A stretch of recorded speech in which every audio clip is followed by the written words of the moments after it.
हा जर फॉर्म तुम्ही भरून नाही दिला तर तुमचं मतदार यादीमधून नाव जे आहे ते कट होऊ शकतं. हा फॉर्म आहे SIR फॉर्म. हा SIR जो फॉर्म आहे तो कशा पद्धतीने भरायचा आहे A to Z माहिती तुम्हाला या व्हिडिओमध्ये सांगणार आहे. आणि या फॉर्म सोबत तुम्हाला कोणती कागदपत्रे जमा करावी लागू शकतात ते सुद्धा या व्हिडिओमध्ये सांगणार आहे. तर नमस्कार मित्रांनो, मी शुभम पवार. तुम्ही पाहताय मराठी कॉर्नर हा यूट्यूब चॅनल. या फॉर्मची A to Z माहिती या व्हिडिओमध्ये आपण पाहणार आहे. तर व्हिडिओ नक्की शेवटपर्यंत पहा. चॅनलवरती पहिल्यांदा आला असाल चॅनलला सबस्क्राईब करून ठेवा. अशाच महत्त्वपूर्ण व्हिडिओज तुम्हाला मिळत राहतात. तर चला मित्रांनो, व्हिडिओ सुरू करूयात. तर मित्रांनो, हा जो फॉर्म आहे हा तुम्हाला मिळाला असेल. BLO यांनी घरी आणून तुम्हाला हा फॉर्म दिला असेल. जर नसेल दिला तर तो तुम्ही त्यांच्याकडून घ्या. हा फॉर्म आहे, याच्यामध्ये आता काय काय माहिती आहे सगळी एकदम व्यवस्थितरित्या समजून घेऊयात. पहिलं जर पाहिलं तर इथं आहे भारत निवडणूक आयोग गणना प्रपत्र, याला म्हणतो आपण, म्हणजेच याला आपण SIR फॉर्मसुद्धा म्हणतो. आता इथे name and contact number of BLO, म्हणजे इथे आहे जे काही BLO असेल तुमच्या BLOची इथे माहिती आहे, म्हणजे नाव आणि मोबाईल नंबर आहे. जर तुम्हाला काही अडचण आली तर त्यांना तुम्ही कॉन्टॅक्ट करू शकता, या फॉर्मबद्दल माहिती विचारू शकता. हे झालं क्लिअर. आता आहे हा जो बॉक्स आहे हा आहे तुमचा तुम्ही आहात. लक्षात ठेवा, हा जो बॉक्स दिलेला आहे हा पूर्ण बॉक्स म्हणजे तुम्ही आहात. म्हणजे तुमचं इथे नाव आहे, तुमचं मतदान कार्डचा नंबर आहे, तुमचा पत्ता आहे, तुमचा अनुक्रमांक आहे, तुमचा भाग क्रमांक आहे, त्यानंतर तुमचं विधानसभा लोकमतदारसंघ जो आहे तो आहे, आणि आपलं महाराष्ट्र राज्य. त्यानंतर हा ते स्कॅनर दिलेला आहे, त्यासोबत तुमचा इथे मतदार यादीतला जो फोटो आहे तो आहे. आता तर हे लक्षात ठेवायचं आहे की हा जो आहे हा बॉक्स आहे म्हणजे तुम्ही आहात. लक्षात ठेवा, हे तुम्ही आहात. आता इथे पहिल्यांदा जो आपल्याला फोटो चिटकवायचा, इथे सांगितलं आहे सध्याचा फोटो लावा. एक पासपोर्ट साईज फोटो चांगला घ्या, नवीन काढा वाटलंच तर, आणि जो फोटो आहे ते या रकान्यामध्ये बरोबर तुम्हाला इथे चिटकवायचा आहे. इथे पासपोर्ट आकाराचा फोटो चिटकवायचा आहे. हा झालं क्लिअर. आता खाली महत्त्वाचं आहे ते इथे एक एक पॉईंट आता समजून घ्या. तर ह्या फॉर्ममध्ये खाली आल्यानंतर तुम्हाला 3 बॉक्स दिसतील. आता हा आहे पहिला बॉक्स, हा आहे दुसरा बॉक्स, आणि खाली आल्यानंतर हा जो आहे हा आहे तिसरा बॉक्स. यामध्ये एक गोष्ट लक्षात ठेवा, हा जो 3 नंबरचा बॉक्स आहे हा सर्वांनीच भरायचा आहे. आता प्रश्न येतो तो वरच्या बॉक्सचा, पहिला आणि दुसरा. आता हे अगोदर समजून घ्या. हे वरची जी पट्टी आहे हे तुम्ही आहात, ही गोष्ट लक्षात ठेवा. म्हणजे तुमचं आत्ताच्या यादीतलं नाव आहे, हे तुम्ही आहात. आता तुमचं जे नाव आहे ते जर 2002च्या मतदार यादीमध्ये असेल तर तुम्हाला हा 1 नंबरचा जो बॉक्स आहे तो भरायचा आहे. म्हणजे हे जे तुमचं नाव आहे हे तुमचं नाव जर 2002च्या मतदार यादीत असेल तर तुम्हाला इथे फक्त भरायचं आहे. जर 2002च्या मतदार यादीमध्ये तुमचं नाव जर नसेल तर तुम्हाला हा कॉलम भरायचा नाही, हा मोकळा सोडायचा आहे. आता ज्यांचं नाव आहे ते म्हणतील की आम्ही नाव कसं शोधायचं, आमचं नाव आहे का नाही ते कसं पाहायचं 2002च्या यादीमध्ये, तर ते समजून घ्या. तर गुगलवर येऊन तुम्ही voters.eci.gov.in या वेबसाईटवरती या.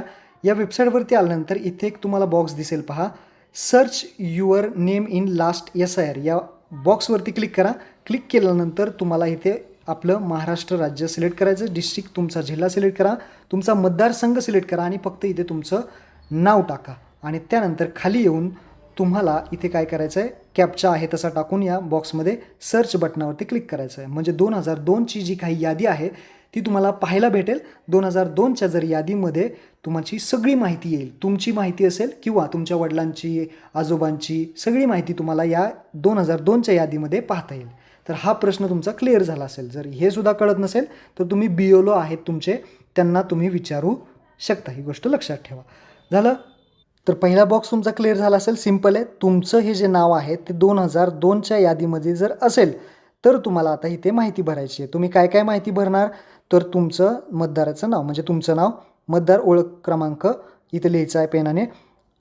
मतदार ओळख क्रमांक मतदानाचा नंबर नसेल तर ते तुम्ही सोडून देऊ शकता. नंतर नातेवाईकाचं नाव म्हणजे तुमच्या वडिलांचे किंवा जे पती पत्नी असेल त्यांचं नाव इथे येईल. त्यानंतर पत्नीचं नाव येईल. त्यानंतर नाते वगैरे, जिल्हा, राज्य आपला महाराष्ट्र, मतदारसंघाचं नाव कुठलं येते, मतदारसंघ क्रमांक, यादी भाग क्रमांक, अनुक्रमांक, हे मोकळं सोडलं तरी चालेल. तुम्हाला हे BLO सांगतील नक्की काय टाकायचं ते, किंवा मतदार यादी तुम्ही आत्ता कशी शोधायची ऑनलाईन तेच सांगितलं, तिथे सुद्धा तुम्हाला या तिन्ही गोष्टी भेटून जातील. तर ते इथे टाकायचं. सिंपल गोष्ट, तुमचं नाव जर याच्यामध्ये 2002च्या यादीमध्ये असेल तर हे ऑप्शन भरा, नाहीतर हा ऑप्शन हा बॉक्स जो आहे तो सोडून द्यायचा आहे. आता त्यानंतर येतो हा 2 नंबरचा बॉक्स. लक्षात ठेवा, हा आहे 2 नंबरचा. आता हा कोणी भरायचा आहे ते लक्षात ठेवा.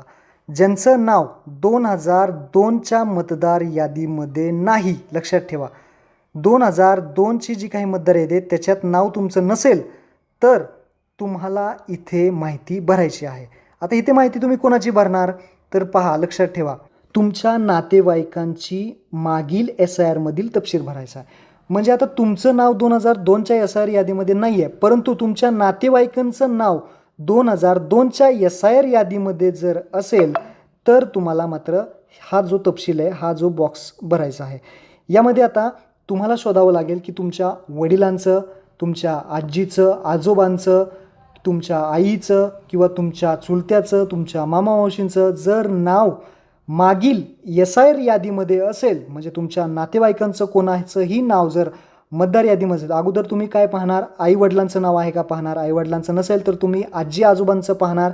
आजी आजोबांचं नसेल तर तुम्ही चुलत्याचं, काका मावशींचं नंतर पाहू शकता. अगोदर आई वडिलांचं नाव असेल तर तुम्हाला इथे काय टाकायचं आहे, नाव. मग इथे येणार तुमच्या वडिलांचं नाव. जर तुमच्या 2002च्या SIR यादीमध्ये जर नाव असेल तर इथे नाव तुम्ही वडिलांचं टाकायचं आहे. वडिलांचं नसेल तर आईचं, आईचं नसेल तर आजोबांचं, आजोबांचं नसेल तर आजीचं, अशा पद्धतीने नाव इथे टाकू शकता. त्यानंतर मतदार ओळखपत्र त्यांचा किंवा नातेवाईकाचं नाव काय आहे, नाते काय आहे, जिल्हा, तुमचा राज्य, मतदारसंघाचं नाव, अशा पद्धतीने टाकायचं आहे. मतदार जे SIR यादी आहे कशी पाहिजे तुम्हाला मी अगोदरच सांगितलं, तर ती यादी पहा आणि त्यानुसार इथे नातेवाईकांचा तपशील तुम्हाला टाकायचा आहे.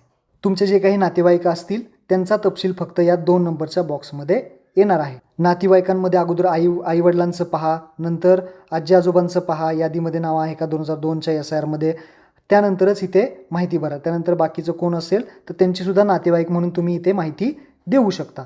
आणि त्यासोबतच मतदारसंघ क्रमांक, यादी भाग क्रमांक, अनुक्रमांक तुम्हाला त्या यादीमध्ये सापडेल. नसेल तर BLO आहेत तुमचे, ते तुम्हाला ते सांगतील.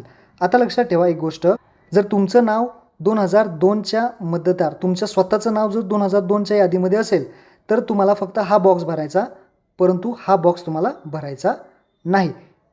आणि ज्यांचं नाव 2002च्या ज्या काही यादी आहेत त्याच्यामध्ये नसेल तर तुम्हाला मात्र काय करायचं आहे, हा जो बॉक्स आहे तो भरायचा नाही, तुम्हाला हा भरायचा आहे. आणि याच्यामध्ये नातेवाईक जे आहेत त्यांचा इथे माहिती भरायची आहे. 2002ची SIR यादी कशी बघायची ते तुम्हाला मी सांगितलं. आता येतो हा 3 नंबरचा बॉक्स. हा सर्वांनीच भरायचा, ही गोष्ट लक्षात ठेवा.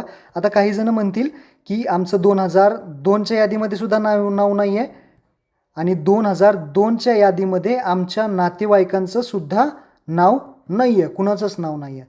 तर त्यांनी काय करायचं, हे दोन्ही भरायचे नाहीत. जर तुमचं कुठंच काही संबंधच येत नसेल तर हे दोन्ही तुम्हाला फक्त जो काही 3 नंबरचा बॉक्स आहे तो भरायचा आणि जे काही कागदपत्र तुमचे BLO मागतील ते कागदपत्र तुम्हाला द्यावे लागतील. तुम्ही म्हणाल हा 3 नंबरचा बॉक्स कुणी भरायचा आहे, तर 3 नंबरचा जो काही बॉक्स आहे हा सर्वांनीच भरायचा आहे. सर्वांनी म्हणजे कोणी, तर ज्याचं नाव इथे वरती आहे पहा, इथे वरती तुमचं नाव आहे म्हणजे हा तुम्हीच फॉर्म भरायचा. म्हणजे कुठला, हा 3 नंबरचा जो काही बॉक्स आहे हा तुम्हाला स्वतः भरायचा आहे.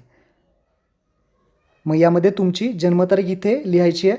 त्यानंतर आधार क्रमांक ऐच्छिक आहे असेल तर टाका, नाहीतर सोडून द्या. इथे आधार नंबर लिहा, मोबाईल नंबर लिहा, वडिलांचं नाव लिहा, वडिलांचा जर ओळखपत्र नंबर तुम्हाला माहीत असेल तो इथे लिहा, आईचे नाव इथे लिहा.